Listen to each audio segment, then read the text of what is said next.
എല്ലാവർക്കും സ്നേഹം നിറഞ്ഞ ശിശുദിന ആശംസകൾ നേരുന്നു. കഴിഞ്ഞ ദിവസം ഉണ്ടായ ഒരു അനുഭവം ഞാൻ നിങ്ങളുമായിട്ട് പങ്കുവയ്ക്കുകയാണ്.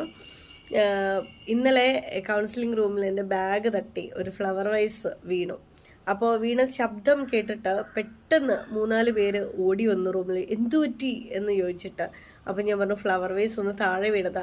എന്നേക്കാൾ മുമ്പ് അത് നിലത്ത് കിടന്നത് മുഴുവൻ പെറുക്കി അത് ആ ഒരു വേസ്റ്റ് ബോക്സിലിട്ട് ടീച്ചർ ശ്രദ്ധിക്കണേ, ടീച്ചർ കാലിൽ കൊള്ളാതിരിക്കണേ, ചിലപ്പോൾ നിലത്ത് പൊടികളൊക്കെ ഉണ്ടാവും എന്ന് പറഞ്ഞ് എന്നോട് അത് പറഞ്ഞിട്ട് ശരി ടീച്ചർ എന്ന് പറഞ്ഞ് സ്നേഹത്തോട് പോയ ആ കുട്ടികൾ ശരിക്കും എനിക്ക് വല്ലാതെ അത്ഭുതം തോന്നി. നമ്മൾ കൊടുക്കുന്ന ഒരു സ്നേഹം അല്ലെങ്കിൽ പരിഗണന എന്ന് പറയുന്നത് തീർച്ചയായിട്ടും തിരിച്ച് ലഭിക്കുമെന്നുള്ളതിൻ്റെ ഏറ്റവും വലിയ സൂചനയാണ് എൻ്റെ മക്കളെന്ന് പറയുന്നത്. കാരണം സ്കൂളിലെ കുട്ടികൾ മുഴുവനും എൻ്റെ കുട്ടികളെന്ന് പറയാനാണ് എനിക്കിഷ്ടം. ഞാൻ ഒരു കാര്യം എല്ലാവരോടും സൂചിപ്പിക്കാം. ഇന്നത്തെ ജനറേഷനെ കുറിച്ചിട്ട് അല്ലെങ്കിൽ ഇന്നത്തെ കുട്ടികളെ കുറിച്ചിട്ട് പൊതുവെ എല്ലാവർക്കും ഒരു ധാരണകളുണ്ട്. മൊബൈൽ വേൾഡിലാണ്, അല്ലെങ്കിൽ അവർ യാതൊരു തരത്തിലും ബഹുമാനിക്കാൻ അറിയാത്തവരാണ്, അല്ലെങ്കിൽ യാതൊരു തരത്തിലും പെരുമാറാൻ അറിയാത്തവരാണ് എന്നൊക്കെ ഒരുപാട് ധാരണകൾ ഇന്ന് സമൂഹം വെച്ച് പുലർത്തുന്നുണ്ട്.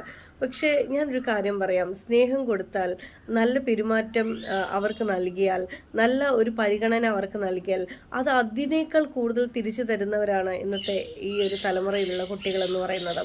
അത് അതുപോലെ തന്നെ കൊടുക്കാൻ നമ്മുടെ ഇന്നത്തെ പാരൻസിന് സാധിക്കണം എന്നുള്ളത് മാത്രമേ എനിക്ക് പറയാനുള്ളൂ.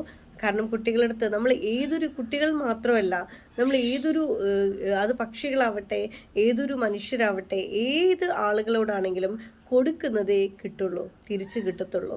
അപ്പോൾ നൽകുന്നത് എപ്പോഴും സ്നേഹമായാലും പരിഗണനയായാലും അത് എന്താണെങ്കിലും അവരെ കുറ്റപ്പെടുത്താതെ അത് നൽകാൻ സാധിക്കുക എന്നുള്ളതാണ്. അത് കുട്ടികളടുത്ത് മാത്രമല്ല, ഏത് മനുഷ്യരായാലും, അത് പ്രകൃതിയിൽ ഏത് ജീവികളാണെങ്കിലും ശരി. അപ്പോൾ നമ്മൾ നൽകുന്നതേ നമുക്ക് തിരിച്ചു കിട്ടുള്ളൂ എന്ന് നമ്മൾ വിചാരിക്കാം. അപ്പോൾ ഇന്നത്തെ എല്ലാ കുട്ടികൾക്കും എൻ്റെ ശിശുദിനാശംസകൾ നേരുന്നു.